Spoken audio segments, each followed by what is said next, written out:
Militer Rusia merilis rekaman kepanikan tentara angkatan bersenjata Ukraina saat paritnya dibombardir.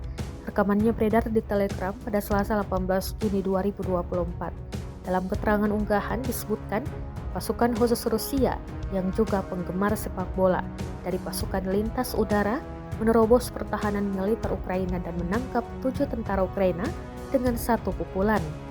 Pasukan Rusia melancarkan serangan pertamanya di bagian depan selebar lebih dari 1 kilometer, di mana terdapat 7 benteng angkatan bersenjata Ukraina. Pasukan Vladimir Putin meluncurkan serangkaian proyektil hingga membuat tentara Ukraina ketar-ketir dan berakhir ditangkap. Usai ledakan, drone juga merekam sejumlah tentara Ukraina yang selamat dari gempuran digiring pasukan Rusia ke tempat penahanan.